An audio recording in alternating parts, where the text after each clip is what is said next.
This appears terrible, unexpected backlash against John Krasinski and Emily Blunt's on-screen reunion. And if returning to the fantasy genre, John Krasinski crafts a picture for children that is full of humor, adventure, and inventiveness. The film If, sometimes known as Imaginary Friends, starring Emily Blunt, Ryan Reynolds, Matt Damon, and other well-known performers. It was inspired by the director's own two children and their activities, but since the trailer for this unexpected on-screen reunion between Blunt and Krasinski debuted just 24 hours ago, audiences have been reacting unexpectedly negatively. Some suggest that the film resembles Disney's Inside Out more than Foster's Home for Imaginary Friends, while others say it seems more like a live-action adaptation of the well-known cartoon series. Unexpected backlash against John Krasinski's new film, If. John Krasinski's most recent film is described by many as completely unique and shockingly engaging. Krasinski created and directed the film with his children in mind, and it also stars Emily Blunt. Kaylee Fleming portrays Bea, a small child who has the ability to see everyone else's imaginary friends. The story revolves around imaginary friends, or IFs. In order to assist the IFs in finding new friends, that is, kids, after their creators have outgrown them, she partners up with Ryan Reynolds' character, the man upstairs. The movie has recently faced harsh criticism, despite the trailer's enticing appearance. Several people expressed their opinions on X,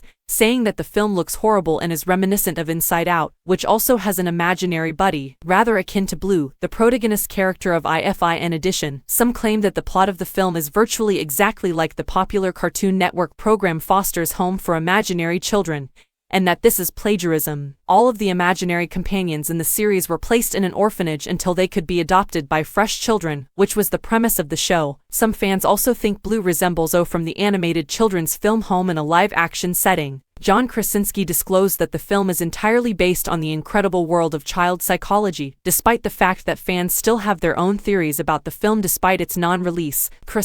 John regarding his newest film John Krasinski told Entertainment Weekly that although his film series A Quiet Place isn't exactly kid-friendly, he had wanted to make something for his two kids for a very long time. Keeping his children at the center of the entire process, the actor, writer, and director devoted a great deal of time to studying children's psychology and imaginary pals. This is the first time my children have assisted with the process. I had an honest conversation with them about why I was doing this. I see you guys having tea parties without anyone, and it looks like you're having a blast. Who's at that tea party and where is my invite? They cherished it as well. The Office star admitted that he and his two children were really anxious when they watched the teaser, but he described it as an incredible experience. On May 17, 2024, If will open in theaters.